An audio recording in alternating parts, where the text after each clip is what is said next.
E quando eu fechei minha posição financeira, eu vi que eu tinha R$1.023.000. E eu falo para você, eu guardo muito esses números porque eles significam muito para mim, né? Então ali eu falei, cara, que bacana, eu acho que é isso. E aí, óbvio, né? Aí tem bastante história, aí vem pandemia, né? Aí vem... E agora, né? Eu lembro que na época de pandemia, eu olhei para os meus colaboradores, quando veio o lockdown ali, todo mundo apreensivo. Você não sabia o que ia acontecer. acontecer. Eu também. Falei, moçada, é o seguinte, ó. Eu tenho dinheiro para suportar isso aqui com todos vocês, com média salarial que vocês têm nos últimos 12 meses. Você garantiu o mínimo para eles? Eu garanti média, olha só. Para a equipe comercial, eu garanti média salarial, cara. Entendeu? Assim, então, assim, quem tinha... o cara ganhava, meu administrativo, ganhava 3, garanti 3. Eu tinha vendedor com salário de 8, garanti 8. 90 dias é o que eu aguento. Daqui 90 dias, acende uma luzinha laranja para todo mundo e aí nós vamos entender o que nós vamos fazer. Mas, vamos embora para casa e eu quero todo mundo tranquilo para tocar suas vidas, tal, e beleza. Hello, people! Satisfação! Sejam bem-vindos a mais um episódio do podcast O Estrategista. Falamos de estratégias, falamos do futuro e falamos daquilo que empresários de sucesso têm tomado em suas decisões em cada dia a dia para ter sucesso e os quais foram as consequências de fracassos também em suas decisões. Hoje comigo aqui em especial eu tenho o Ianco, aquele que, pelo menos para quem está na capital sul-mato-grossense, conhece como aquele que está por trás de tantos carros de luxo, mercado, mas a trajetória dele vai muito mais além do que isso. Hoje eu recebo aqui e é um prazer ter você aqui comigo. Ianco, é um prazer ter você no Estrategista. Prazer é todo meu, obrigado pelo convite e vamos lá, vamos falar um pouquinho dessa história, dessa trajetória e de fato tem bastante coisa boa. Né? Partes mais tortuosas nesse caminho também, porque a gente vem de acertos e erros, né? Mas, graças a Deus, chegamos a vamos dizer assim, não vou dizer a um local já, paradisíaco, né? Chegamos lá. Mas é um mercado de muita luta, né? Eu acho que como todos. Mas, enfim, estamos aí brigando cada dia, né? E você imagina que existe um lugar, assim, você acha que algum empresário de fato chega lá e fala assim, cheguei, né? Não faz igual a Dilma, assim, quando chega lá na meta, dobra a meta, como é que é? Você não acha? Acho. Porque a gente tem um sentimento de querer mais, não é não? Eu acho que é sempre isso, né? Eu quando, né, nessa última jornada de montar essas empresas, né? Na verdade, eu me desliguei do Grupo Enzo, trabalhei lá por 13 anos, e quando decidi, né, a gente fez o desligamento e eu pensei, o que eu vou fazer novamente, né? Volto a trabalhar em outro grupo e tive alguns convites para ir embora de Campo Grande. E aí um grande amigo, né, e Nicomedes, diretor executivo da TV Morena, ele virou para mim e falou assim, cara, mas você tem certeza que você quer ir embora de Campo Grande, né? Primeiro tenta responder essa pergunta para você, porque você de fato é uma figura conhecida aqui, né, no segmento automotivo e qualquer outro lugar que você pense em ir, você vai talvez ser mais ter que recomeçar tudo isso de novo, né? E a caminhada, vamos dizer assim, essa jornada ela passa a ser de fato longa, mais trabalhosa ou tortuosa em determinados momentos, né? E aí que eu tomei a decisão, abrimos a primeira loja ali na Fernando Corrêa da Costa e depois essa nova loja, né? Ou agora mais nova loja também, porque já são 2 ali na Afonso Pena e 2, claro, né? Começamos ali num endereço e hoje há 1 ano já estamos no novo endereço ali ao lado do Vermelho, né? Hoje existem, basicamente você toca de principal 2 negócios em principal. Uhum. Né? A Ianco Automóveis e a Ianco Select.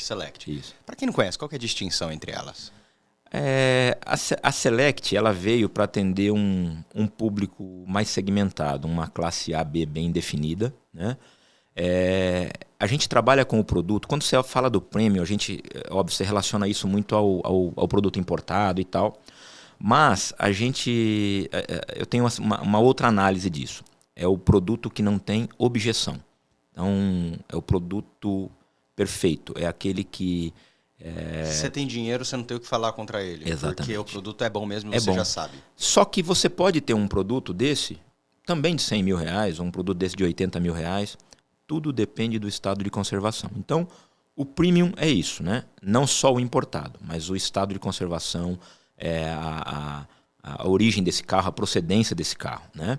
Então, esse foi o viés do Select. O viés do Select. Então, a Automóveis, ela trabalha com veículos de 50, vamos pensar ali, até 150 mil, veículos ali até 8, 10 anos de uso no máximo. Também, claro, né, dentro de uma procedência e princípios, né, e cuidados, até porque você quer dar a continuidade, né, no negócio. Então, ali a gente atende um público, talvez ali uma classe BC, né, que também é engraçado, mas o posicionamento dessas lojas, o cliente AB, ele não circula naquela região para esse tipo de compra. Ele circula mais nessa região aqui de Chácara Cachoeira, Itanhangá, Jardim dos Estados e tal, e os condomínios que, né, estão nessa região. Então, ele de fato não vai lá, e é muito engraçado isso. E o público BC ou D, ele também não circula aqui, né? E às vezes ele se sente inibido também de entrar na loja, de ver aquele produto e falar, poxa, isso não é para mim, e que de fato não é. Então a gente optou por fazer essa distinção das duas lojas, distinção de produtos, vamos dizer assim, né? Então, mas assim, o que eu posso te garantir, qualidade você tem nas duas lojas, o que você vai ter mais de distinção ali é mais a questão de preço mesmo. Mas quando você visualiza duas lojas com... eu não vou dizer nichos diferentes, porque são de fato veículos, mas com públicos distintos, a ênfase pelo menos do público é distinto. Como que você consegue fazer uma estratégia de marketing distinta? Porque Ianco, as duas chamam Ianco. Né? E não necessariamente todo mundo vai conseguir distinguir o sobrenome ali. Um é Automóveis e o outro é Select. Isso beneficiou? Isso prejudicou no primeiro momento? Como é que você visualiza isso? Porque é curioso você pensar... será que não vai puxar para baixo? Ou será que não vai puxar para cima? Isso vai me prejudicar uma ou outra? Bom, então assim, o primeiro de tudo, óbvio, né? Nós temos mídias sociais diferentes ali, então são Instagrams diferentes. E um terceiro Instagram que a gente chama de Ianco Digital, que aí ele joga um pouco mais isso da forma, o tráfego pago, um pouquinho mais elaborado e tal. Isso que você falou faz muito sentido, e na época a gente discutiu isso com o nosso marketing, porque... eu trago a Select para baixo ou elevo a Automóveis? E eu acho que, na verdade, isso elevou a Automóveis, porque o cliente ele passa a ter desejo. Ele olha para a Select e ele fala assim, poxa, eu comprando um carro com Ianco, eu vou comprar, independente do preço ou do valor, vamos pensar assim, eu vou comprar um carro de qualidade. Então, a gente começou a trabalhar muito em cima disso. A venda do automóvel, eu diria para você que ela tem uma característica muito interessante. A compra ela acontece de uma forma muito natural. O pós-venda é onde você mostra de fato para que você veio, de que forma você atende o teu cliente no problema, né? Na solução, para resolver a solução do problema dele. Então é isso. Então a gente passou a segmentar desta forma, quer dizer, trabalhamos com bons produtos e o principal, nós te damos respaldo em qualquer situação de problema, em garantia, enfim. E como é uma coisa engraçada isso, né? Existe algo que está acima de qualquer livro jurídico, vamos pensar assim. É o bom senso. Então, mas eu tenho garantia disso. Teoricamente, você tem garantia de 90 dias de motor e câmbio. Quando você vai para o Código de Defesa do Consumidor, você vê que isso não é bem assim, né? E existe não só uma tendência, mas é uma aplicação da lei, quer dizer, o cara acaba tendo direito a não só motor e câmbio. Então, não é só motor e câmbio, e se fosse vício oculto. É isso aí. Então, isso é muito do bom senso. É você olhar para aquilo, olhar para o teu cliente e você imaginar, de fato, o que você quer para a continuidade do teu negócio, né? Então, a continuidade eu acho que está muito relacionado a isso, a esse atendimento, a esse pós-venda, né? E aí você mostra para ele que quando ele vai falar assim, poxa, mas será que eu tenho o mesmo atendimento da Select? Sim. Você vai ter o mesmo atendimento, né? Quando esse cliente olha e fala assim, poxa, mas lá é um produto diferente. Não, os produtos são iguais. E outra, eu já vendi carro 2015, por exemplo, que nunca me deu problema. Mas já vendi carro 2026, importado, que deu problema. Por exemplo, numa bateria agora, né? Quer dizer, então, o problema está... ele pode acontecer ou pode ocorrer em qualquer produto, de qualquer preço, com qualquer quilometragem, né? Então, é a forma como você trata esse problema e o teu cliente no momento de... Né, Você fez um comentário de que quando você saiu do Grupo Enzo e por orientação, na verdade não é nem orientação, por essa pergunta do Nicomedes, que acabou suscitando, se você tinha vontade de sair de Campo Grande ou não. E você é uma pessoa que, de fato, morou já em várias cidades, né? Quantas cidades você já deve ter morado na sua vida? Cara, é assim, ó, eu vim do Paraná, eu sou nascido... Vou até, só desculpa, quantas cidades você morou, teve negócios? Não, eu morei, vamos pensar assim, o Moarama é a minha cidade de onde eu nasci, morei lá até 93, vamos pensar assim. Depois disso fomos a Foz do Iguaçu, ficamos até 97, de Foz do Iguaçu viemos para cá. Então, dali para frente, a minha história é Campo Grande. E eu tive um ano que eu saí daqui, quando eu estava no Grupo Enzo ainda, eu recebi uma proposta para uma diretoria comercial no Grupo Saga, em Cuiabá. Então eu fui para lá, fiquei um ano lá cuidando de 2 operações, da Jaguar Land Rover e da Audi lá. Recebi um convite para retornar ao Grupo Enzo, como diretor comercial também, e aí vamos pensar assim, e talvez aonde eu nichei também, aonde eu me especializei no segmento premium, porque daí eu voltei para cuidar de todas as marcas premium do Grupo Enzo. Como CNPJ, não, sempre fora aí como vamos dizer assim, CLT. Só que é interessante você pensar que você acabou falando que escolheu Campo Grande, mas você já teve concessionária, né? Posso falar, pelo menos é uma concessionária de moto, mas era uma concessionária. Né? E que você acabou, por consequência, abrindo diversas operações em cidades distintas. Ah, sim. Perfeitamente. Agora, quando você pensa em Campo Grande, a nível Brasil, é uma cidade...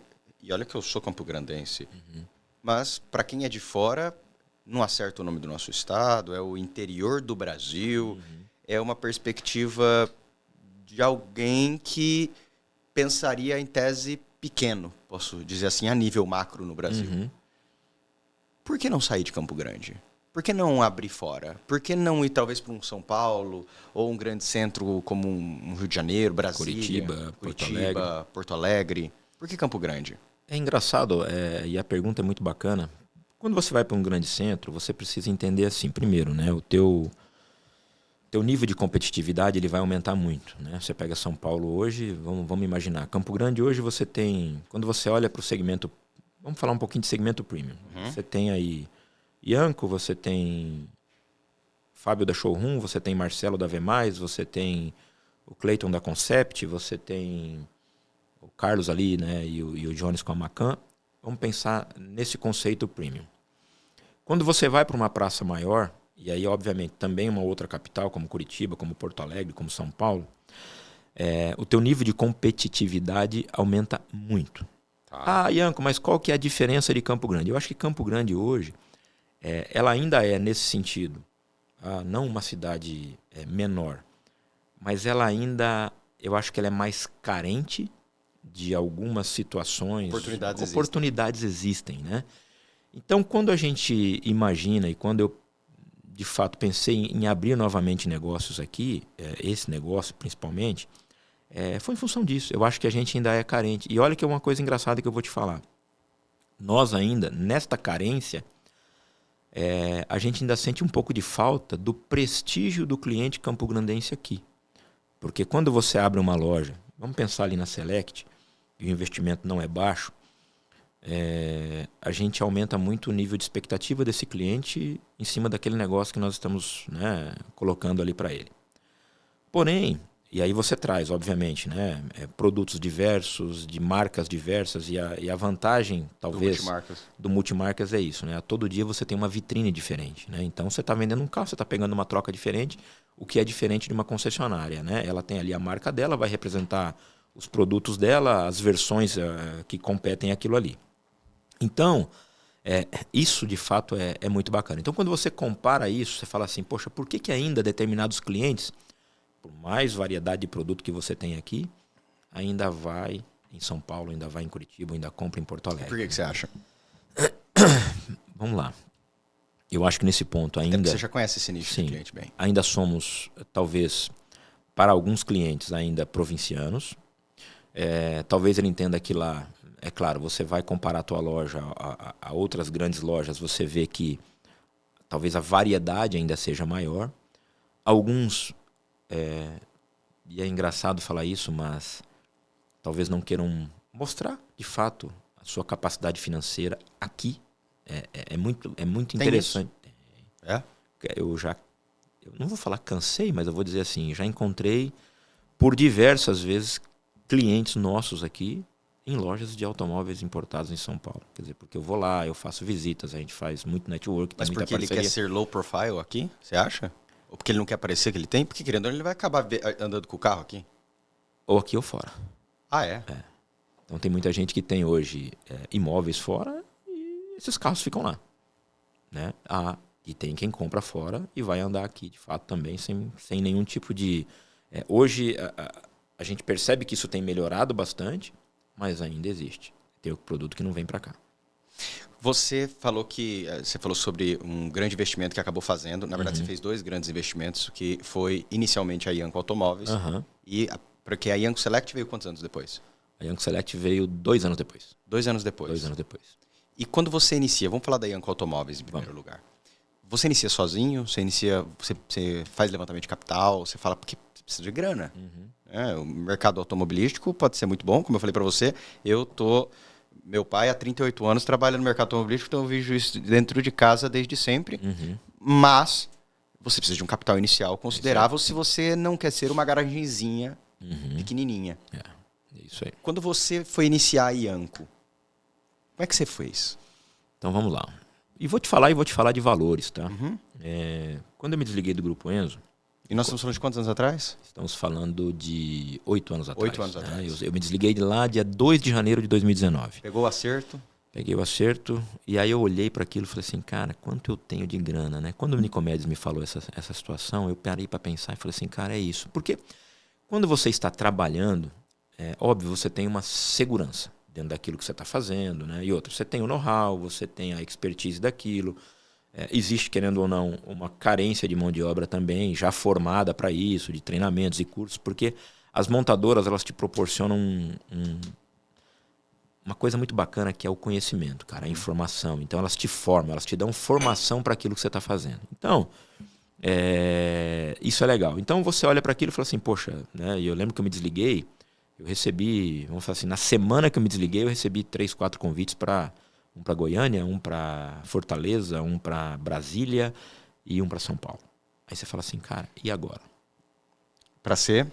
Diretor comercial também. Diretor comercial. Só um, que foi talvez a proposta mais interessante, que era uma diretoria de novos negócios, uma diretoria estratégica para Fortaleza, um grupo muito forte de lá, o grupo, inclusive, que ganhou agora a concorrência da Porsche lá. E naquele momento, quando você sai do Grupo Enzo e você vai tomar a decisão para onde você vai, o que você vai, você tinha quanto de capital? 400 mil reais. 400 mil reais. Isso aí. Era isso. 410 mil para... Você falou, eu preciso decidir o que eu vou fazer e eu tenho 410 mil reais. E esses 410 mil reais eu tenho que saber onde eu vou aportar, se eu vou investir em alguma coisa. É isso aí. Aí eu falo para você, você tem família, o que fazer agora? Segurança ou... Que você aguenta os meses, né? Com 410 mil reais em cima de uma renda que você tem, você aguenta alguns meses. O que eu fiz naquele momento? Quando o Nico me falou isso, ele me falou 2 coisas. Ele falou assim, cara, você tem um colchãozinho financeiro? Eu falei, tenho. Aí ele falou assim, então, tira 2, 3 semanas de travesseiro, cara. Não toma nenhuma decisão agora, porque essa decisão ela vai ser emocional. Ela não vai ser racional. E responda essa pergunta pra você. Você quer ir embora de Campo Grande ou não? Lá no grupo você ganhava quanto?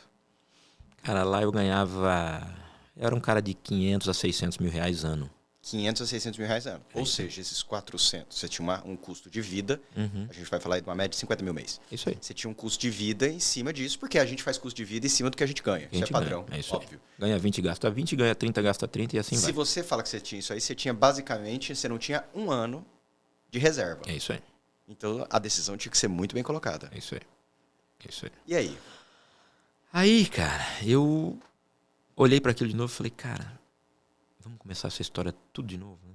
Vamos. Concessionário, etc. Tal, trabalhar. Vamos trabalhar, vamos contratar, vamos arrumar parceiros, vamos entender quem que pode nos ajudar financeiramente. Só que você sai de um grupo desse, você sai pessoa física, você sai um cara comum, você não tem lastro, você não tem absolutamente nada. Então, assim, tinha uma casa quitada, um carro e os meus 410 mil reais ali. Que era sua reserva. Que no dia seguinte era 409, depois 408 e assim vai. E aí fui conversar com um amigo e falei assim, cara, eu vou procurar um ponto e vou e vou abrir loja novamente. Pera, mas por quê? Assim, porque querendo ou não, você recebeu quantas propostas, você falou? 4. 4. Essas 4 propostas eu imagino que não era menos que você ganhava. Mais ou menos na mesma... Iam pagar mais ou menos porque era o mesmo setor, a mesma atuação, isso então aí, basicamente isso aí. você ia ganhar a mesma coisa. Isso aí. Ok.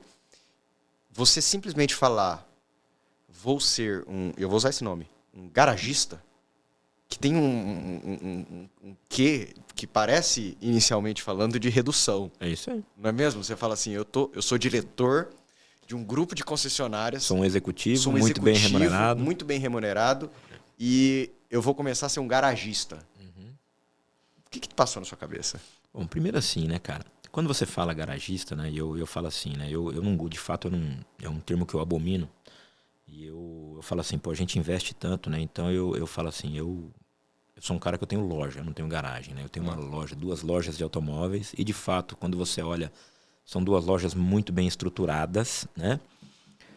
E a preocupação, de fato, é essa. Quer dizer, primeiro, você tem que reduzir despesas suas pessoais, né? Então, abaixa o flap e vamos começar essa história tudo de novo. Só que quando você olha para frente, e aí sim, né, você faz um planejamento estratégico, porque a vantagem de você ter uma formação, e não só acadêmica, né, mas pô, eu sou formado, eu tenho pós-graduação, e uma experiência de mercado que eu diria para você que poucos têm. Né? E aí não é melhor do que esse ou fulano, não, cara. É a vivência que a gente tem dentro de concessionária, a escola que é aquilo, e de fato o Grupo Enzo é uma grande escola. E as montadoras as quais eu representei, é o que eu te falo, me proporcionaram cursos no Brasil inteiro, de tudo quanto é situação. Não é só curso de produto, é de gestão, é de liderança. São cursos muito, muito interessantes e formações lá dentro. Por exemplo, a Land Rover, ela exige que você tenha um treinamento lá chamado... É um Master Level que eles chamam, né?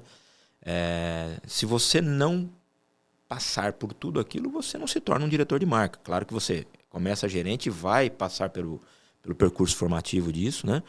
E lá na frente você, de fato, ganha o seu diploma e você sim aí é reconhecido como um diretor de marca. E aí, eu saindo de um Grupo Enzo, eu estou elegível a ser diretor comercial em qualquer concessionária Land Rover do mundo, né? Então, isso é muito interessante. Então, eu fiz treinamentos fora do país, eu fiz treinamentos em Portugal, na Inglaterra. Então, isso é interessante, isso é enriquecedor. Então, isso traz para dentro, quando a gente fala dessa formação, fala, poxa, peraí, eu preciso trazer para dentro do meu negócio tudo aquilo que eu aprendi. Eu tenho uma bagagem. Primeiro, se eu não trouxer, talvez eu seja um grande idiota. Quer dizer, poxa, né? Então, essa para mim é a diferença, vamos pensar. Quando você olha para esse mercado nosso hoje, e volto a dizer, sem menosprezar ninguém, 80% dele é informal. 70%, vamos pensar.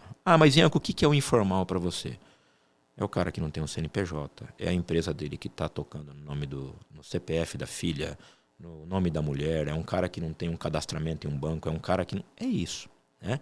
Então, e é um segmento tão interessante, tão robusto, e aí eu te devolvo uma pergunta. Por exemplo, você sabe quantos veículos seminovos vendem para cada novo vendido? Eu não sei. A relação é de 1 para 6. Quer dizer, é um mercado 6 vezes maior do que o carro 0 km. Então, por isso você fala assim, hoje você tem aí 40 concessionárias em Campo Grande, 35, 40, e você tem quase 10 vezes mais lojas em Campo Grande. Então, você tem aí quase 400 lojas em Campo Grande. Então, isso é, por um lado, bacana, é um negócio legal para o segmento. Por um outro lado, se você brigasse em condições iguais a todos, porque, por exemplo, você vai entrar numa loja minha, você compra um carro e eu emito uma nota fiscal para você, desde que esse carro não seja um carro consignado. Mas se um carro é meu de estoque, cara, você sai de lá não só com o documento, mas também com nota fiscal. Quer dizer, isso hoje, eu falo assim, me tiro, primeiro, pelo tamanho que o negócio, né, ficou e pela responsabilidade disso, né? Então, não é só uma responsabilidade sobre o produto que você vende. Hoje é uma responsabilidade fiscal, jurídica, contábil, né, fiscal. Então, a gente passa, de fato, por provações, né, até pelo tamanho que a gente fala assim, né? É uma empresa de fato grande, é uma empresa com faturamento robusto, né? Hoje nós somos em 17, 18 colaboradores. Então, de fato, é um negócio que você tem que tratar com muita responsabilidade. Agora, você fala que você pegou os 410 e você foi, então, startar o negócio. Uhum. Basicamente, eu imagino que não era mais 410, 410 foi no começo, mas quando você for startar, como a gente acabou de falando, todos os meses que você parava para tomar essa decisão, o capital ia embora. Você decidiu abrir sozinho? Você chamou sócios? O que aconteceu? Então, vamos lá. Não tive sócios. A Ianco Automóveis, ela é uma loja só minha. Quando você olha para a Ianco, o contrato social dela, eu sou o único sócio dela, da Automóveis e da Select. A diferença é que na Select hoje eu tenho um sócio investidor. É um investidor só. Ok. Quando eu abri a Automóveis lá com os 410, e no dia que eu abri, na verdade, já não eram mais 410, eram 280, porque eu também tive que fazer uma reforma no imóvel e tal, para dar condições àquilo a receber os nossos clientes. Vieram os amigos. Esses caras foram os meus investidores. Porque Você disse deixando o carro em consignação, essas coisas? grana. Como assim? Um arruma 100, o outro 200, o outro 80, o outro 50, o outro... Mas eles Assim. portaram de aporte dizendo, gira meu dinheiro, Isso aí. compra um carrinho. A conta é a seguinte, quando você tem o dinheiro no investidor, num primeiro momento, a gente trabalhava dividindo a lucratividade daquele carro. Então, comprou por 10, vendeu por 15, comprou por 100, vendeu por 120, tira as despesas de preparação, comissão, tudo, sobrou 15, 7,5 para cada um. Então, isso num determinado momento foi o que me fez existir, não foi nem crescer. Por que existir. Porque eu fico imaginando que com 200 você não monta. Não monta, você não faz Carro absolutamente compra. nada. É? 5, 6 carros, quer dizer, claro que você tem uma carteira, né, de clientes, eu tinha uma carteira de clientes, e foi isso também é algo, é o que a gente fala, né? Vendedor rico. Quem é o vendedor rico? Para qualquer segmento, tá? É o cara que tem carteira.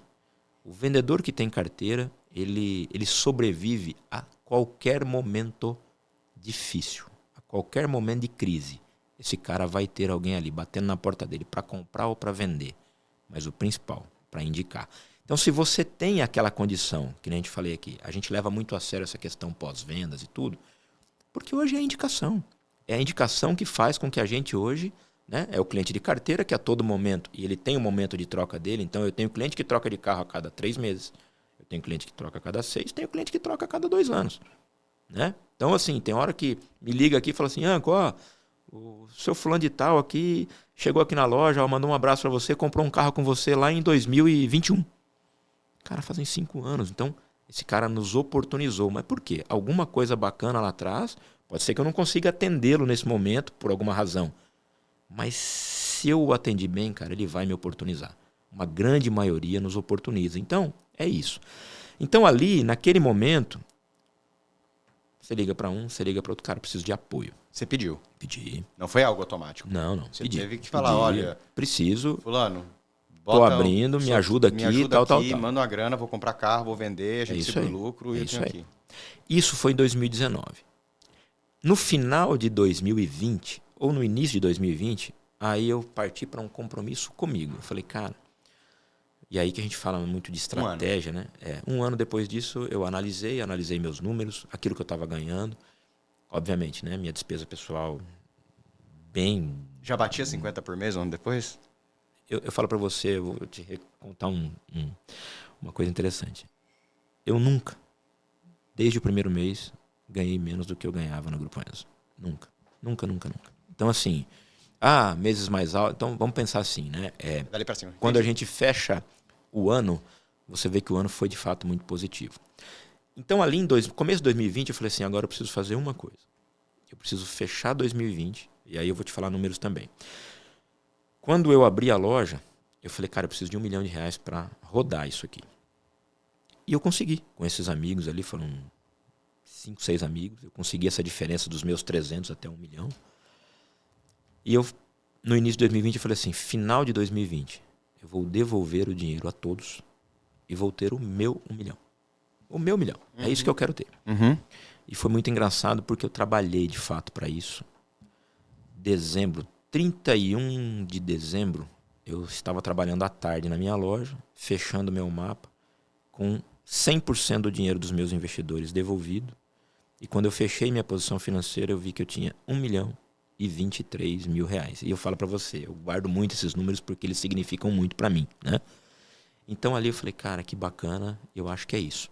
E aí, óbvio, né? Aí tem bastante história, aí vem pandemia, né? Aí vem... E agora, né? Eu lembro que na época de pandemia, eu olhei para os meus colaboradores, quando veio o lockdown ali, todo mundo apreensivo. Você não sabia o que ia acontecer. Eu também. Falei, moçada, é o seguinte, ó, eu tenho dinheiro para suportar isso aqui, com todos vocês, com média salarial que vocês têm nos últimos 12 meses. Você garantiu o mínimo para eles? Eu garanti média, olha só, para a equipe comercial eu garanti média salarial, cara. Entendeu? Assim, então, assim, quem tinha... o cara ganhava, meu administrativo, ganhava 3, garanti 3. Eu tinha vendedor com salário de 8, garanti 8. 90 dias é o que eu aguento. Daqui 90 dias, acende uma luzinha laranja para todo mundo e aí nós vamos entender o que nós vamos fazer. Mas, vamos embora para casa e eu quero todo mundo tranquilo para tocar suas vidas, tal, e beleza. 18 dias depois, né, a gente entendeu que o mercado, né, era outro, já voltou. E eu lembro no terceiro dia, quarto dia, eu estava na minha casa, tocou meu telefone, talvez você conheça. Se não conhece, talvez seja um cara muito interessante para estar aqui sentado também, que é o Alexandre lá do Pedaço da Pizza. O Alexandre me ligou e falou assim, meu irmão, preciso vender uma Discovery Sport. Tirei esse carro faz 2 meses, preciso demitir 30 funcionários. Como é que eu vou demitir 30 funcionários tendo uma Discovery Sport 0? O que eu faço? Falei, me encontrar na loja, vamos lá. E aquela loucura, né? Chega lá, cumprimenta com o cotovelo, máscara, e aí o que eu faço? Vamos anunciar teu carro. Anunciamos o carro, 3 dias depois, liga um cara de Campinas. Cara, você pega um carro na troca? Pego. Falei, cara, esse mercado não vai acabar. Ele viu onde? Web Motors? Web Motors. Web Motors veio, trouxe uma Outlander na época. Peguei essa Outlander no negócio. Mais 3, 4 dias me liga um cara de Terenos. Fala assim, cara, eu vi que você anunciou uma Outlander 7 lugares aí. Pega uma carta de crédito Mitsubishi? Pego. Falei, cara, esse mercado não vai parar. E aí virou aquela loucura. Quando reabriu, cara, a preocupação já foi outra. Como é que eu reabasteço a minha loja? Porque tá todo mundo comprando tudo, né? Então, de fato, foram anos ali gloriosos para muitos segmentos e claro que também ruins para outros, né? Você pega aí mercado de eventos, né? E festas, enfim, parou, né? Restaurantes, né? Bom, dali saíram outras situações como o iFood, como, né? Então, quem pensou de fato, quem tinha, né? Vamos pensar estratégia. E a gente pensou muito nisso, né? De como fazer reposição, contatos. E aí vem muita questão do retorno da sua carteira. É o cliente batendo na tua porta para fazer negócio. Então, foi muito interessante isso, mas... E aí a gente veio nessa escalada. Quão importante foi para você, inicialmente, montar uma estrutura, montar um ponto? Eu digo, você poderia muito bem... Você não precisa de ter uma garagem, você não precisa ter uma loja para você começar. Você pode ter carros, você pode pegar um lugar, guardar os carros e postar no Web Motors, postar no Shopcar, postar nos lugares específicos que tem, fazer tráfego, fazer tudo. E, querendo ou não, você gastou, sei lá, 100 mil reais, 150 mil reais para montar uma estrutura que a estrutura em si não te traz retorno. Por quê? Por que não começar só vendendo e depois que você começasse a fazer giro, aí eu vou montar um ponto? Quão importante era o ponto na sua percepção? A gente fala assim, quando você vende concessionária, você faz...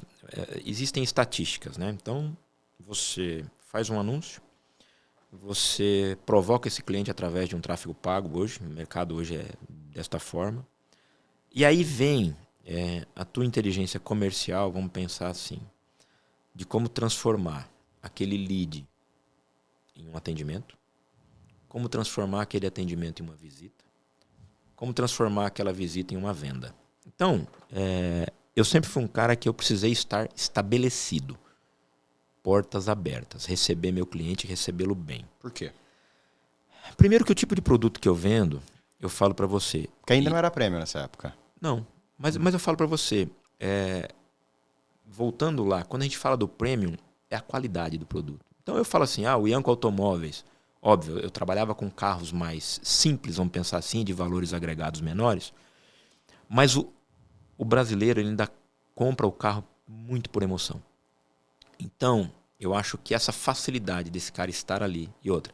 Quando você fala de um local fechado, primeiro, você tem que entender o tamanho do teu local, o tamanho do teu estoque.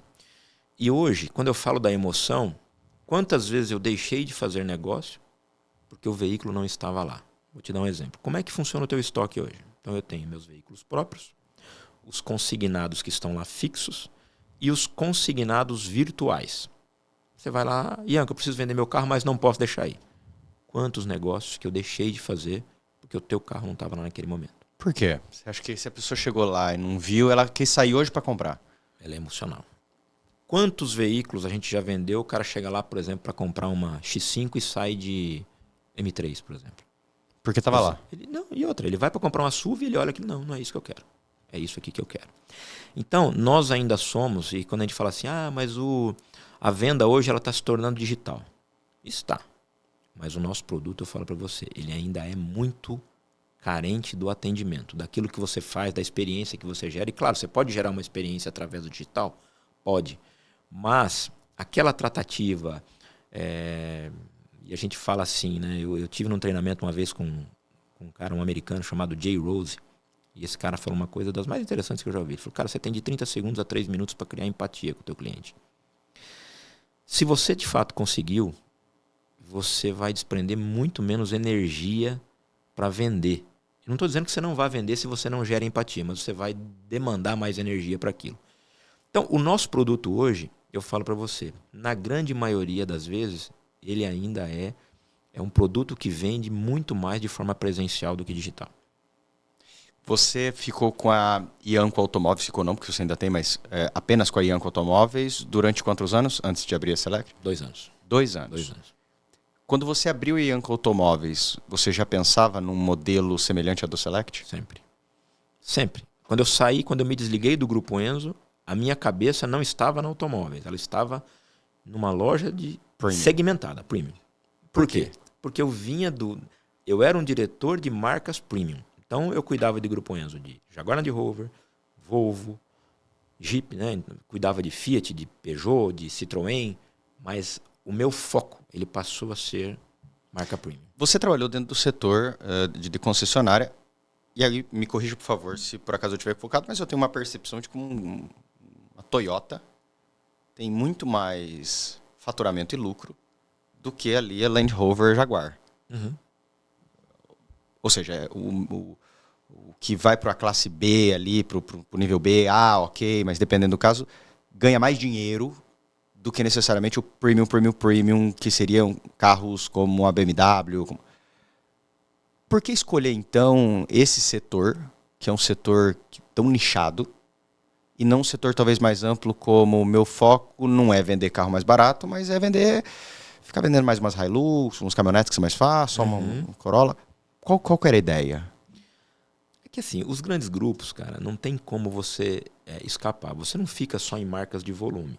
A Toyota é talvez uma das montadoras, não vou dizer talvez, eu vou dizer talvez ela é a montadora mais inteligente do mercado. Por quê? Primeiro porque ela trabalha sempre com... ela lida muito bem com a demanda. Então ela trabalha com escassez. Vai lá e tenta comprar 10 Hilux agora. Você não consegue. Vai lá e tenta comprar 10 estradas. Você consegue. Né? Então, exemplo. Esse ano eu vendi 1.800 produtos Toyota, por exemplo. Ano que vem eu quero ir na Toyota e quero negociar essa cota para 2.000. Ela fala, de jeito nenhum. Eu vou te dar 1.830. Mas como? O mercado vai crescer 6% e você quer me dar um crescimento de meio? Mas isso é estratégia ou isso é a ausência da capacidade de produção? Estratégico. Então, o que ele faz com isso? Ele melhora a margem da concessionária, ele melhora a percepção do cliente sobre o produto. Mercado de seminovos, sempre em alta. Aí ele consegue controlar a qualidade do produto dele também, porque aí a Toyota é a maior especialista, por exemplo, em pós-venda. Então, hoje, ela tem um processo muito bem definido. Então, por exemplo, você vai lá, por exemplo, para fazer uma revisão. E quando eu falo isso, mas as outras montadoras também têm. Tem. Mas ninguém tem o processo tão bem definido como uma marca Toyota. Ninguém tem. Você vai lá, você encosta o teu carro para fazer uma revisão, em alguns minutos vai ligar alguém para perguntar se pode avaliar o teu carro para troca de um novo. Então, isso é muito interessante. Esse processo de melhoria contínua, ou a gente chama, né, de essa manutenção do cliente na marca. Ele a todo momento ele está te provocando. Por um outro lado, quando você vai para a manutenção, qual é a percepção da manutenção? A mais barata possível. Então você mantém o teu produto, mantém o preço de mercado, porque é um produto super valorizado, porque a manutenção é baixa. Quando você vai vender o teu seminovo, todo mundo quer da marca, porque ele tem de fato qualidade. Ah, mas ele não tem luxo. Não tem, mas ele tem eficiência. Ele entrega de fato aquilo que ele promete. Então, é isso. Ah, mas Land Rover é uma marca, por exemplo, uma BMW. A BMW hoje é líder de mercado no segmento premium. Faz volume, tem um custo operacional mais alto, porém, ela faz parte de um portfólio hoje. E os grandes grupos, eles têm que ter portfólio. O que faz hoje, por exemplo, uma BYD entregar uma concessionária para um grupo Enzo? Cara, é o portfólio. Né? Por que ela não entrega para um Ianco? O Ianco poderia ser um concessionário? Claro que poderia. Ele tem experiência, ele passou, né, por N montadoras, então ele conhece o mercado, mas ela não quer. Ela quer estar linkada a grandes grupos. Então você vai ver o cara com BYD, você vai ver ele com uma Raval, você vai ver daí ele tem BMW, daí ele tem... Ah, todas as operações hoje são saudáveis? E você entende que ele acaba pegando essas operações exatamente para não ir para um concorrente, mesmo que necessariamente ele entenda que não vai gerar lucro. Cara, estratégia. Não tem. Ele precisa marcar território. Porque em algum momento, vamos lá, uma Leap Motor agora, que é uma marca da Stellantis, né? A Leap Motors hoje, ela é uma marca teoricamente da Fiat. Por que isso não vai... primeiro de tudo, ela vai para quem tem bandeira Fiat. Ponto. Ela é oferecida. Opa, não quero. Aí sim ela vai buscar um outro parceiro. Uma BYD, onde é que ela quer se estruturar? Ela quer se estruturar, por exemplo, num grupo Riviera, num grupo Enzo ou com o Ianco, por exemplo? É claro que é lá. Né? A capacidade financeira desses caras. Porque é uma burocracia muito grande. Então, ela entende que ali não é que ela vai ser mais uma. Ela vai estar dentro de um contexto, de um conjunto de concessionárias, de um grupo extremamente capitalizado, porque os grandes grupos se capitalizaram muito na pandemia. Ganharam muito dinheiro também. E, óbvio, é merecido estar lá. Né? Tiveram as suas estratégias, certas e erradas também, mas se posicionaram no mercado e, cara, e não deixaram ninguém marcar território.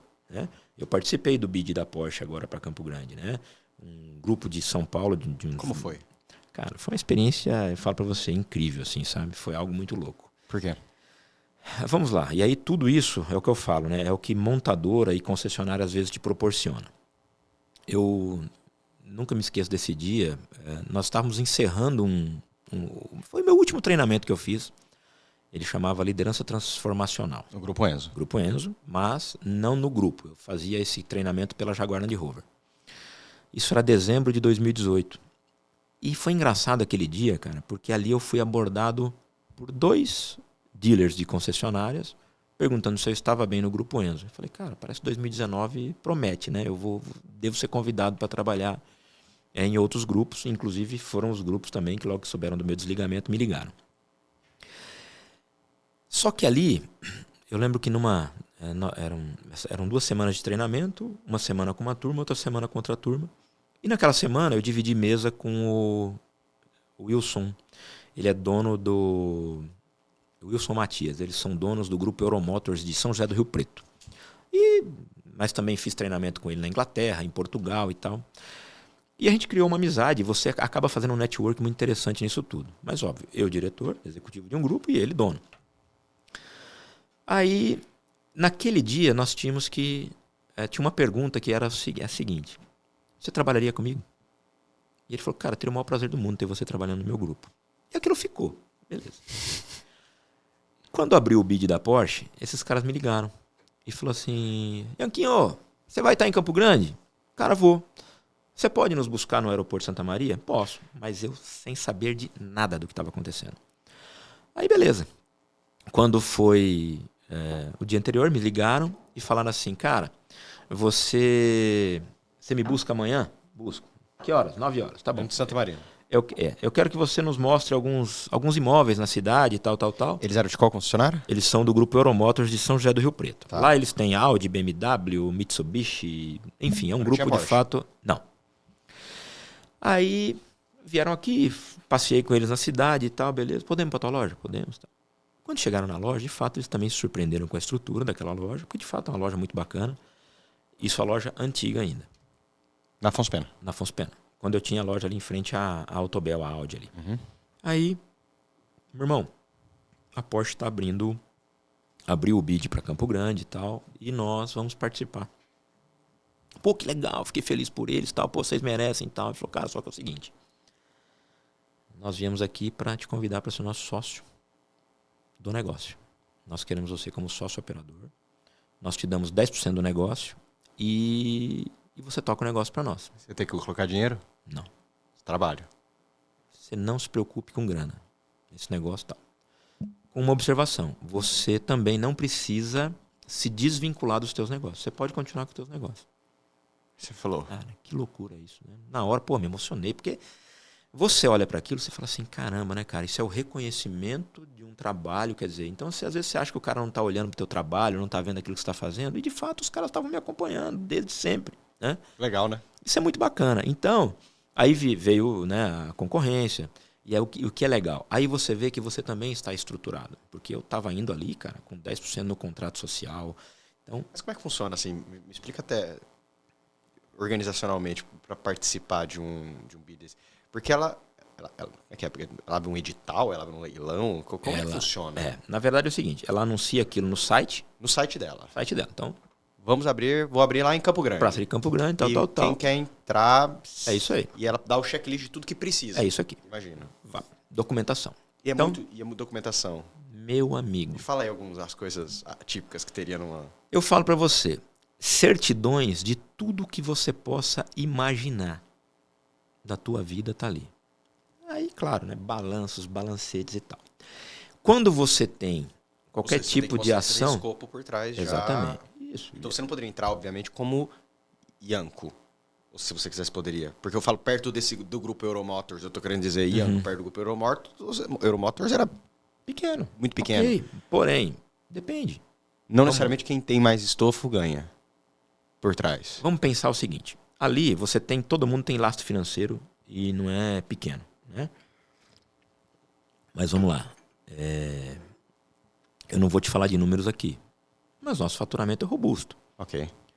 E quando você olha para uma Ianco Select, eu falo para você, ela tem faturamento talvez maior do que muitas concessionárias, tá? Imagino. Por quê? Pelo ticket médio. Claro. Né? Então, só que quando a gente fala de documentação, eu vou te dar um exemplo. Eu tinha uma ação já extinta, cara, de 10, 12 anos. O tipo de solicitação que aqueles caras faziam, elas apontavam aquela ação. Então eu tinha que ir no fórum, a ação já estava suspensa, levantar o que era aquilo, quer dizer, e demonstrar o que era aquilo, né? Então, exemplo, o Grupo Euromotors lá, teve uma situação, cara, deles, em relação ao pai de um deles, de um IPTU. Mas como que uma concessionária como essa não vai ter ações? Não tem como. Não tem como. Tá? Eu falo para você, é PROCON, ações mesmo de outras demandas e tal. Só que, obviamente, você tem que apresentar aquilo estratificado, bonitinho e tal. Num primeiro momento, 23 grupos se inscreveram. De cara, 3 caíram fora por não atenderem os primeiros pré-requisitos. Depois disso, mais 13 foram desclassificados. Por? Também, pré-requisitos. Documentação, apontamentos, aí informações de mercado e tal. E plano de negócio. Porque daí você vem para o teu plano de negócio. Você tem que apresentar um business plan. Ali, volume, faturamento, venda de peça, participação de mercado, tudo. Mas é um business plan dizendo o que eu vou fazer. Não é o que eu vou fazer. Bom, o mercado hoje está ditando isso. O mercado hoje é um mercado do tamanho tal e a Porsche tem, vamos pensar lá, dentro do mercado premium ela vai ter 15% de participação de mercado. Por que vocês vão entregar 20%? Ou por que vocês vão entregar 10%? Não, você tem que mostrar para mim qual é a tua capacidade, primeiro, comercial, financeira, e como é que eu posso, o que eu posso imaginar do grupo tal. Mas nesse momento no business plan acaba você sendo um bom contador de história. Assim, entre outras palavras, porque você precisa Não, de porque fato... você sabe que você vai, eu falo para você, nós apresentamos um grupo mais robusto do que o grupo que ganhou.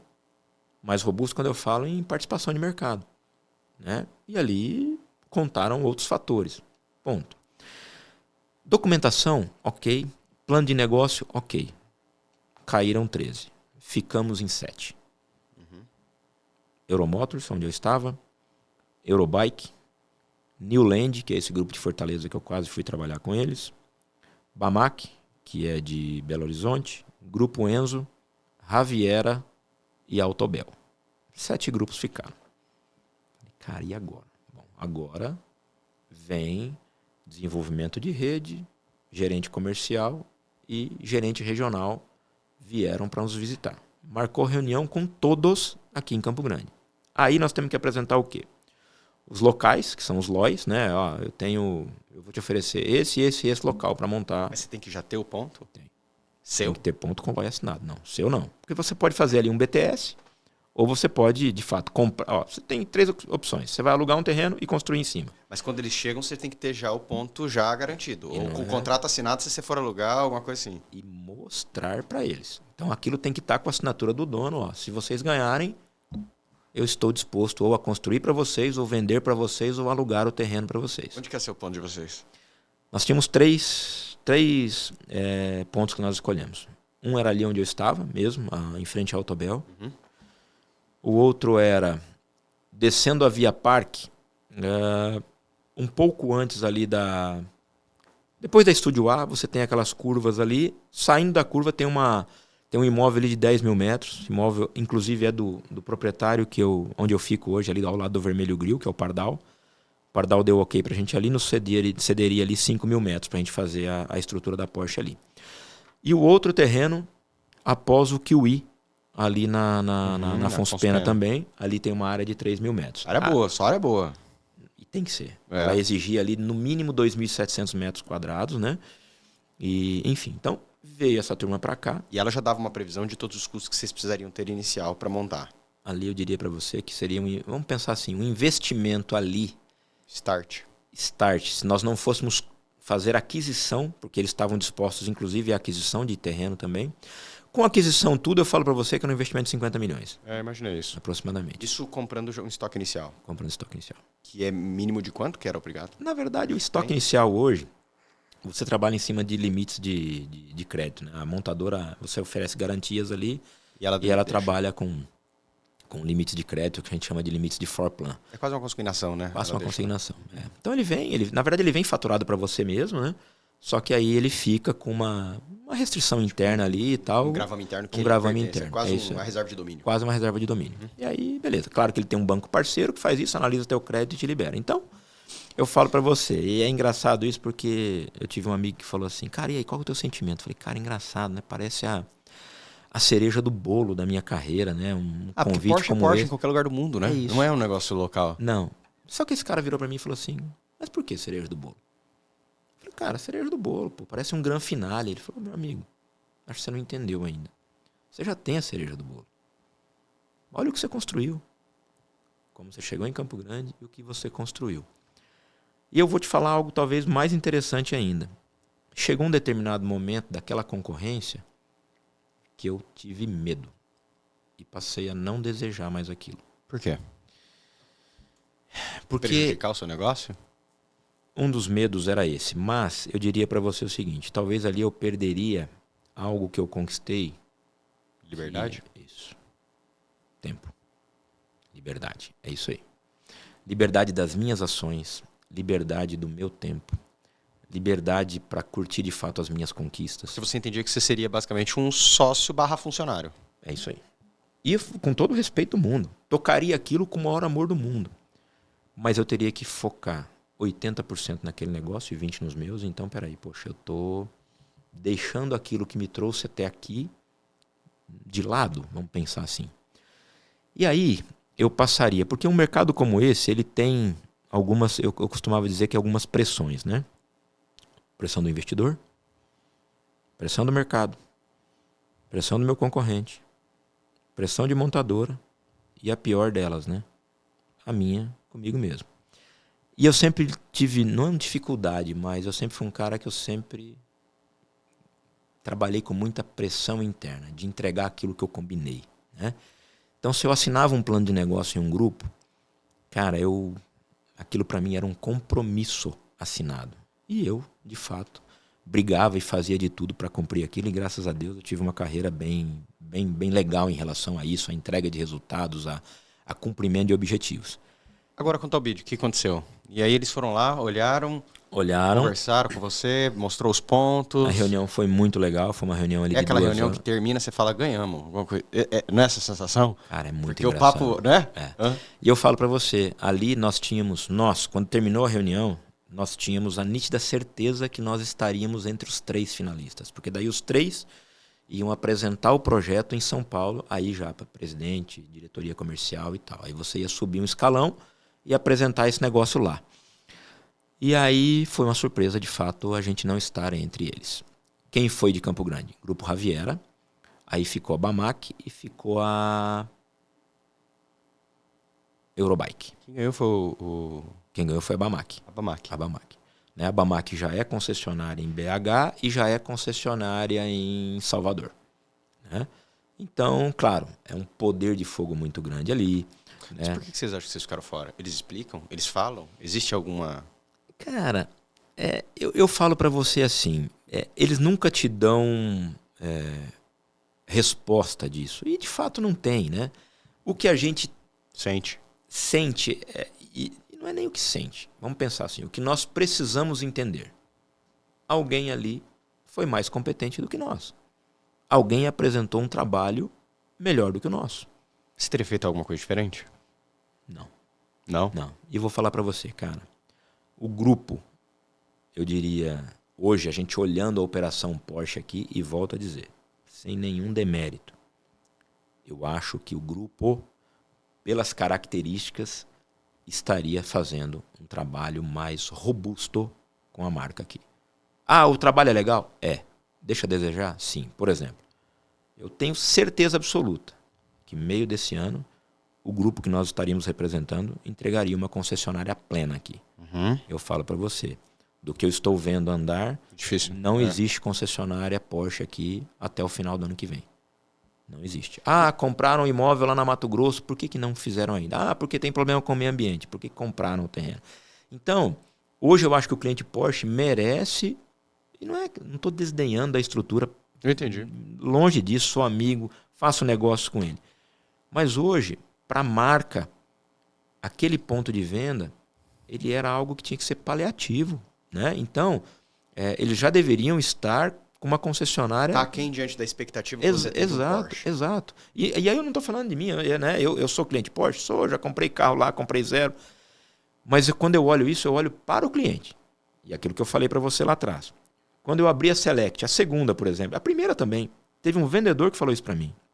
Ele falou assim, quando a gente abre uma estrutura desse tamanho, ou deste porte, a gente precisa entender o tamanho da expectativa que a gente cria no nosso cliente.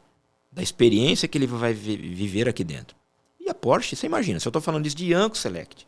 Quem é o Ianco perto de uma Porsche? Né? Então eu penso que a estrutura que hoje já poderia estar entregando mais. Só que eles entregam, fazem passeios legais, fazem ali os seus cafés da manhã e tal.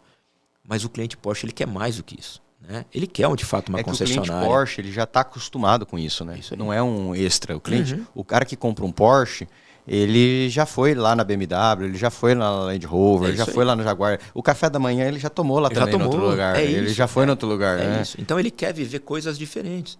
Então ele quer, por exemplo, o Ianco fez Track Day, né, por 2 anos. A Porsche já tinha que ter feito um. Isso é o meu pensamento. Cara, leva esse cliente para... estratégia. Levou lá. Não, cara, faça um track day mesmo. Traga pilotos, traga carros esportivos, traga os produtos legais mesmo. Ela leva clientes para São Paulo, leva lá no Velocitar. É isso, né? Mas Campo Grande também tem um autódromo. Cara, vamos fazer esse negócio aqui, vamos fazer esse negócio acontecer aqui.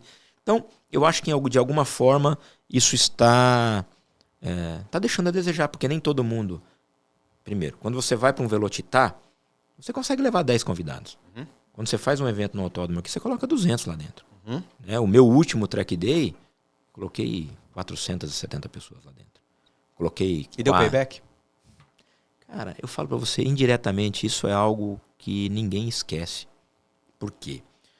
Primeiro, pela infraestrutura que nós montamos. Nós fizemos, de fato, um Track Day, cara, em um nível, de fato, muito bacana. Né? Então, assim, com estrutura... com... Eu pergunto isso porque você, por exemplo, eu conversei já com o setor comercial da BMW, na Riviera, a respeito desses eventos, e uma informação de que uma vez me foi passado, porque faz tempo que eles não fazem, normalmente isso, é que eles fizeram um grande aporte de investimento, mas que eles não sentiram o retorno imediato. E eu estou falando isso de informação interna do grupo Riviera ali, que é BMW e tal. Só que você veio com uma outra bagagem, né? E eu acho que tem muito a ver com qual é a estratégia por trás. Hoje, por exemplo, para fazer um track day assim, padrão, qual é o investimento que você... De 120 a 150 mil. Ok. Então você tem que ter de lucro, não de faturamento, de lucro, pelo menos isso, para de 0 a 0. Ou a percepção nesse momento não é lucro, é uma percepção indireta dizendo eu quero que é um posicionamento de branding, é um posicionamento de marca. Posicionamento de marca. Foi tão bacana que o segundo track day eu já consegui dividir meus custos ali com patrocinadores em 50%, 55%. Então eu tive o evento ali praticamente custeado por investidores. Então assim, eu levei banco, levei financeira, levei incorporadora, levamos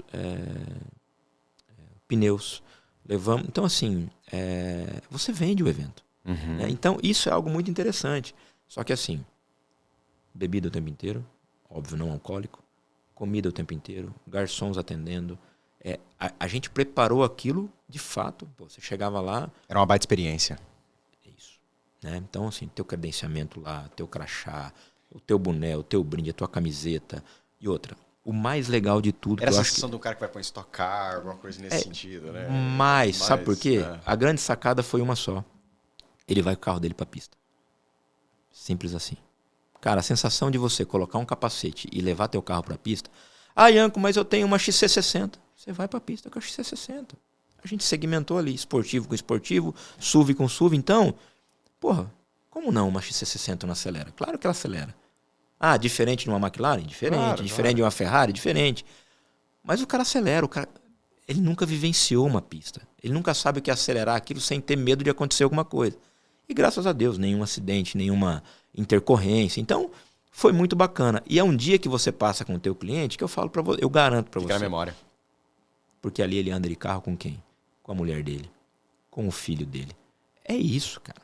Né? Então, assim, ali, eu lembro que o primeiro a gente fez um pouquinho antes do dia, uma semana antes do Dia dos Pais, e a gente pediu, de fato, leve seus filhos para andarem na pista com você. Então, pô, o cara coloca o capacete do lado do filho, né? Coloca ali, prende o cinto e vai andar com o filho dele em segurança. É isso que é o canal. Então, cara, já deu venda em função do track day? Deu, claro. Por quê? Porque esse cara, em algum momento, ele vai lembrar de você e fala, puxa, esse cara proporcionou... É que no dia do track day você não vende, né? Não é o foco seu ali. Não. Na verdade, não. Ali é relacionar. Ianco, dá uma volta de McLaren com meu filho. O maior prazer do mundo. Pega lá, coloca ele, vai andar. É isso, é experiência. Agora, uma concessionária, tal qual a gente acabou de falar, Porsche, por exemplo, ela beneficia o teu negócio estando na cidade? Com certeza. Pelo volume de tipo... Porque, por exemplo, o Porsche era um carro, pelo menos aqui, é igual Ferrari hoje ainda. Né? Ferrari em Campo Grande, Mato Grosso do Sul, é algo atípico, não é típico. Não é um negócio que você vê toda hora, porque você não tem uma concessionária, é um carro caro. E o fato de trazer uma concessionária Porsche para cá agora, para o teu negócio, principalmente no caso da Ianco Select, acaba trazendo um benefício, ou não? Eu sempre procuro entender que sim. Eu acho que o mercado é um mercado aberto para todos, né? E outra, quando você fala de Bamac, você fala talvez num dos grupos mais capitalizados do Brasil. É uma família que veio, né? Eles eram donos de banco. Quem toca o negócio hoje, automóveis, é o Clemente Faria, que é o filho né, de desses donos de banco. É uma concessionária, é um grupo muito bem estruturado financeiramente, e é o que eu falo. A gente não vê a hora desses caras entregarem, de fato, uma concessionária plena. Ianco, isso ajuda o teu negócio? Claro, cara. Isso fomenta. Isso fomenta o seminovo. Porque às vezes o cliente não tem a condição... De ir lá no zero. Mas na hora que fazer o giro, ele vai ter a condição de chegar lá com você. Se eu não tiver... O Marcelinho vai ter uma Porsche, o Ianco vai ter lá uma Cayman, vai ter uma 911. Não, o cara vai encomendar de fato uma zero. Opa, talvez a concessionária não atendeu a expectativa dele dentro da valorização do usado dele. Ele vem na minha loja e oferece, e aquilo gera um negócio para mim. Então, indiretamente, isso gera muito negócio. Sem falar o seguinte, a parceria. Porque se você olhar o cara do teu lado como teu concorrente, eu acho que não faz sentido algum. Então, eu olho hoje a todos o quê? Existe mercado para todo mundo e você tem que olhar o cara do teu lado como teu parceiro de negócio. Agora, você fala sobre olhar o cara do teu lado como teu parceiro de negócio. Mas existe concorrência. Como que você, ou qual que é a estratégia que você usa para concorrer no premium? Concorrer porque, como você acabou de dizer, eu tenho hoje R$400 mil para comprar um carro. Tá? Quero comprar um carro de luxo, estou aí procurando algo na faixa em 350 a 450, existe um mercado, mas eu não vou em todo lugar. Talvez eu não quero comprar um zero, eu quero comprar um seminovo, eu quero ir mais além do que eu iria chegar num zero, eu não quero comprar uma Land Rover ali, eu quero ir talvez para um outro mais usado. Quando eu olho dentro desse mercado premium, eu vejo que essa, entre aspas, qualidade, ela acaba sendo algo que todos aqueles que trabalham no setor premium, em tese, anunciam e buscam oferecer, até porque o setor premium é um povo mais, atende um público mais exigente. Como se distinguir dentro desse nicho? Como você falar, venha para mim, se eu tenho o mesmo carro que eu tenho que você está buscando, ao invés de ir para o A, o B ou o C? Vamos lá. Eu acho que isso tudo vem da percepção e é aquilo que a gente estava falando no primeiro momento de empatia. Vamos lá. Vamos imaginar que você não conhece ninguém aqui. Então você vai mandar todos provocaram você pelo Instagram com o mesmo produto. Ok. Então, agilidade no atendimento, empatia, trazer você para dentro da loja e te gerar experiência. Simples assim. Eu acho que essas são as características que vão fazer com que você opte por mim ou pelo meu concorrente, vamos pensar assim. Eu sempre disse o seguinte, Ianco, mas por que... Esses dias eu fui entrevistar um vendedor, um candidato a vendedor, e ele me fez uma pergunta interessante. Ele falou assim, qual o segredo do teu sucesso? Por que você chegou aqui? Ele perguntou para você? Perguntou.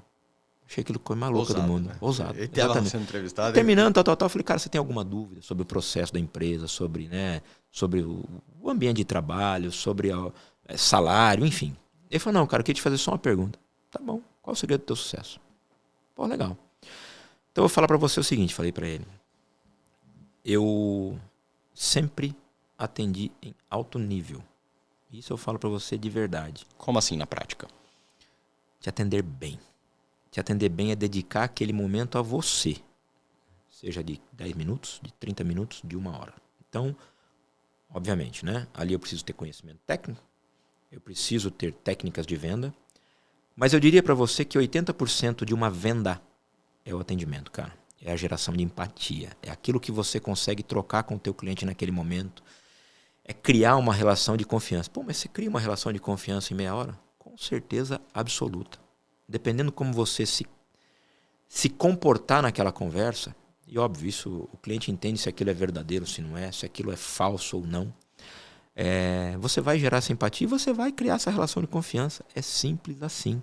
Então, 80% para mim disso, eu falo para você, a venda vai ser gerada em cima do teu atendimento. Como manter gente boa? A coisa mais difícil e desafiadora do mundo hoje. Porque o difícil é captar, mas depois que você capta, como manter? Para não ir para concorrente ou abrir uma concorrência?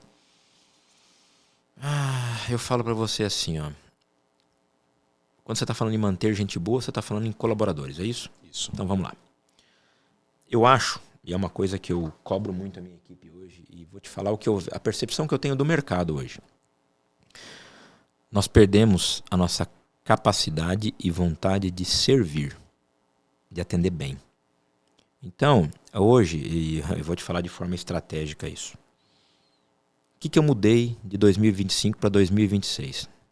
Então, eu fico 95% do meu tempo na Select hoje. Então, tá lá o meu showroom, eu tenho 4 posições de vendedores lá, 4 mesas. Estava trabalhando com 2, contratei mais um, que era vendedor da BMW, trabalhou 13 anos na BMW, que era o Telson, começou comigo hoje. De 2 de janeiro para cá, eu voltei pro showroom. Você. Olha que interessante isso. Por que eu te falo isso? Primeiro, eu quero ouvir aquilo e como o meu cliente está sendo atendido pelo meu colaborador. Contratei uma pessoa que vai atender, recepcionar o meu cliente na porta, e essa pessoa vai demandar para o vendedor da vez, inclusive para mim, porque eu também sou o vendedor da vez hoje. Então, Ianco, mas você voltou a ser vendedor? Não. Mas você entra na fila. Eu quero atender. Mas quando eu falo eu quero atender, eu não quero tomar venda de vendedor. Não, eu entendi. Nada disso. Eu entendi. Eu quero estar ali para participar e atender melhor o meu cliente. Eu quero ir na mesa. E às vezes lá dentro, fechado, eu não estou ouvindo aquilo que está acontecendo, eu não estou tendo mais contato com o meu cliente. Então, para mim é isso hoje. E de fato, hoje eu vejo a grande maioria dos consultores, dos executivos de venda, eles querem terminar aquele atendimento. Não, eu não quero terminar. Igual um cliente chegou esses dias lá para mim e falou assim, poxa, desculpa aí, né? A gente acaba contando história, tô aí há 40 minutos na tua mesa. Cara, de fato é um prazer para mim. Eu adoro conversar. Eu converso o dia inteiro. Você pode ter pressa. Não, de jeito nenhum. Se esse cara entendeu que você quer finalizar aquilo, ele vai embora. Mas você pode ter certeza absoluta disso. Então, atenda bem. E nós perdemos esse costume. Não sei se em função do digital, que em determinado momento o digital, você vendia tudo pelo digital. Você fazia todo o teu processo pelo digital. Com o término da pandemia, nós temos que entender o seguinte. Existem produtos, e aí eu falo, graças a Deus, o meu é assim. Porque senão aí sim, aí eu iria para minha casa, alugo um galpão, atendo com hora marcada. Não, isso para mim, conceitualmente não funciona. Eu quero ter isso aqui com você. Porque frente a frente contigo, eu consigo colocar para você que o meu atendimento é melhor, que eu vou te gerar uma experiência melhor, o meu produto ele é igual. Não tem problema nenhum. Existem produtos tão bons ou às vezes melhores que o meu, com quilometragem mais baixa e tal. Mas eu consigo ter essa geração de confiança. E aí eu estou falando Ianco. E eu trabalho os meus consultores para isso. Então, não é só você ir lá, ter uma estrutura bacana, ter um estoque legal. Não. Mas você estava falando sobre manter gente boa. Você acha que tem a ver com o ambiente, tem a ver com o salário? Tem a ver com... O que você faz para falar, cara, esse cara é bom. E eu quero que ele continue aqui. Primeiro de tudo, eu acho que esse cara tem que querer trabalhar com você. Ele tem que olhar para você e falar assim, puta, esse cara é massa. Admiração?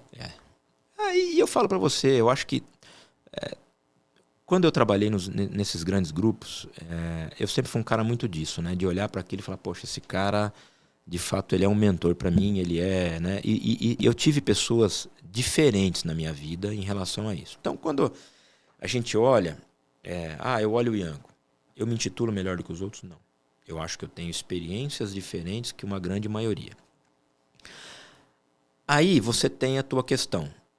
Você é, de fato, uma liderança que agrega, né? Isso. Então, e você é uma liderança que agrega no café da manhã.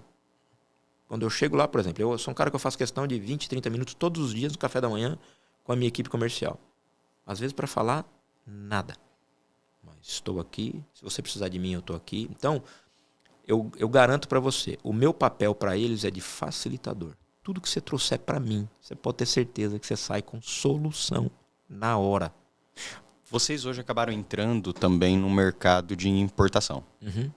que é um outro nicho, uma outra pegada de buscar carros para pessoas que sonham com esse em específico e não tem aqui. Uhum. Fala um pouquinho disso hoje. Qual foi a ideia? Como é que começou isso? Cara, a gente volta pro... Vamos dizer assim, aí sim, né? Vamos pensar assim no super premium, né? Que a gente fala, e são os carros que são importados. Então, até porque, desculpa fazer essa pergunta, hoje... desculpa te interromper. Uhum. Hoje, quando a gente fala de mercado de importação, a gente está falando de carros de, no mínimo, 1 milhão. Difícil hoje valer a pena para a pessoa e, de fato, vocês ganharem, ela ganhar e ter... E valer a pena. Valer a pena. E outra, às vezes os carros mais baratos, eles já vêm pelos próprios fabricantes, né? Então, eu vou te dar um exemplo. Ó. Esse mês de novembro, nós vendemos um Dodge Challenger, um Sketchpack, carro de 900 mil. Uhum. Agora, em janeiro, nós vendemos mais 2 Sketchpacks e um Hellcat, que daí é uma versão um pouco mais cara. Atípico também, você não vende 3 carros desse, né? Às vezes você vende. No ano passado, por exemplo, eu vendi 3 no ano inteiro. Uhum. E em janeiro esse ano eu vendi 3. Então é algo surreal. Mas as pessoas vão conhecendo também. É isso. Então, assim, esse mercado de importação, Ian, você pode ter um radar e você mesmo fazer a sua importação. Eu analiso isso, não faz sentido, então eu tenho um importador. Então você joga a demanda para ele procura, ele tem uma pessoa nos Estados Unidos, que é de onde vem a maioria dos carros, alguma coisa às vezes de Europa. Você não abriu uma importadora. Não. Você, na verdade, é a ponte porque você tem os clientes, você tem network, fala, cara, você precisa comprar, eu tenho com quem compra, eu faço o meio. É isso aí. Para isso. Então, eu faço. É muito claro isso pro cara, vem uma planilha de custos ali. Meu amigo, o custo do carro é esse no Brasil, a minha comissão de intermediação é essa aqui e tal. Dependendo do produto, já aconteceu da oportunidade, eu comprar o produto para o meu estoque. Né? Por exemplo, dá um exemplo de um carro que valeu a pena. Hunter RX, isso eu trouxe umas 4 ou 5 no ano passado. O próprio Dodge Challenger, só que daí eu sempre trouxe para mim os Hellcat, os Jailbreak, que são os motores mais pesados, 717 cavalos.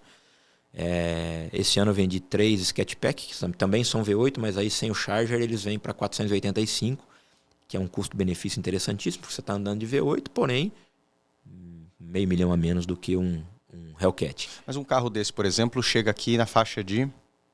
Um Sketchpack na faixa de 900 a 950 mil. E se a pessoa chegar aqui e ela quiser vender, ela venderia por quanto, você acha? Se o cliente final fosse vender, eu diria para você, vai vender aí um pouquinho a mais, 50, 100 mil acima. Vende, tá? Qual que é o segredo? A grande questão não é que ele vai vender, mas é porque ele não consegue comprar aqui? Não consegue comprar. A não ser que ele também não. Contrate um importador e vá. Estou falando aqui no mercado ordinário. Não. Dificilmente. Ou seja, não é uma questão dele fazer giro necessariamente para ganhar dinheiro, mas é de ter algo exclusivo que ele não conseguiria ter aqui. É isso aí. Nós vendemos um agora completamente exclusivo, uma série especial, encontramos lá um produto maravilhoso.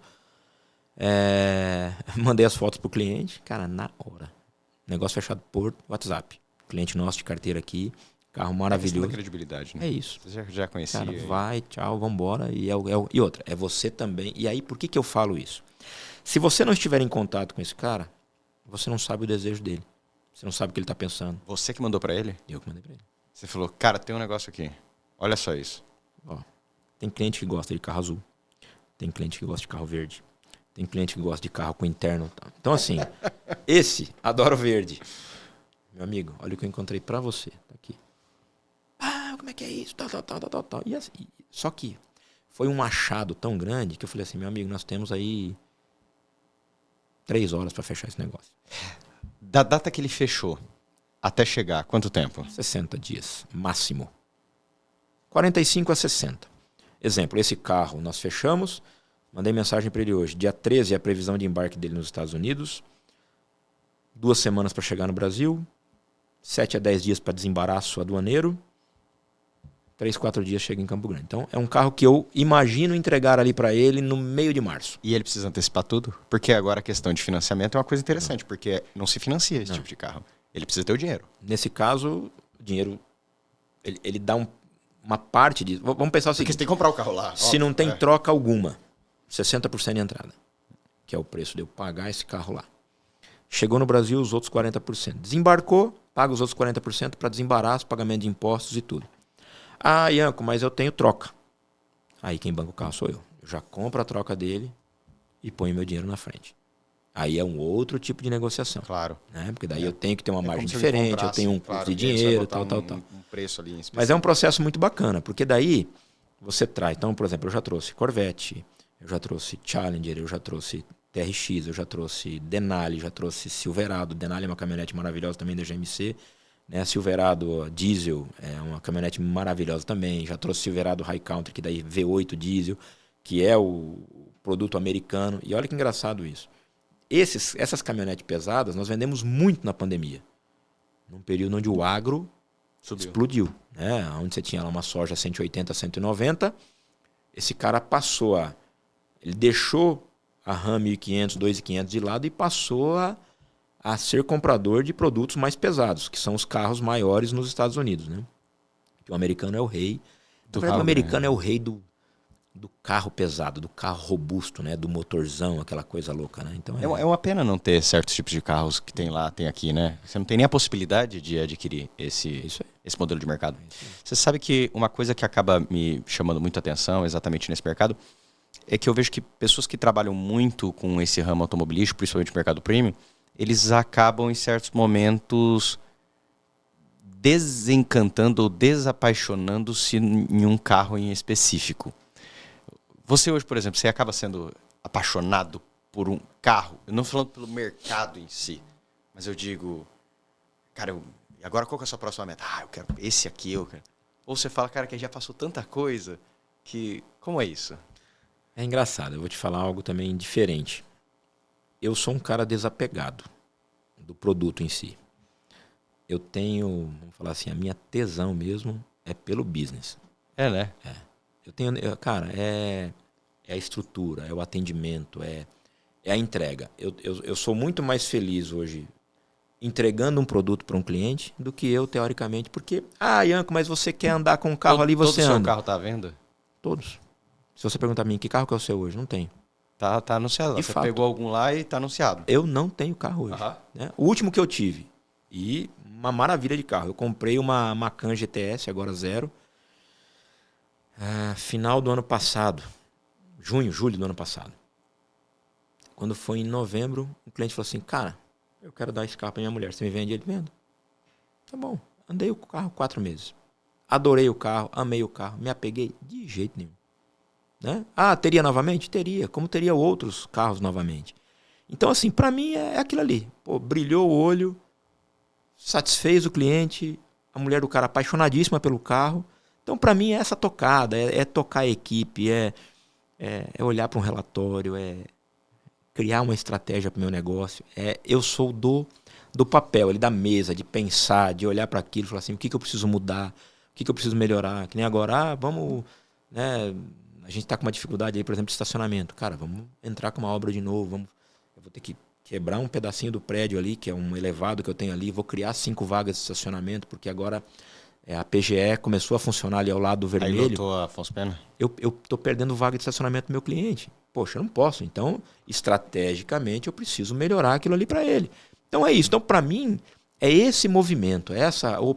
Semana que vem nós vamos fazer um evento na loja, um bacalhau. Domingo que vem vamos assistir a Fórmula 1 aqui e vamos convidar 30 clientes aqui. Pô, cara, a gente faz o café da manhã. O Flávio Augusto fala que todas as empresas vão ter, de fato, 3 destinos. Ele diz, ou eles vão ser vendidas, ou ela vai se quebrar, ou ela vai passar para o herdeiro. E quando cair na mão do herdeiro, se for o caso, vai ser vendida, vai ser quebrada, vai passar. Quando você pensa em futuro de Ianco, e olha que, curiosamente, você botou até o seu nome. Então, é algo tão individual, assim, posso dizer.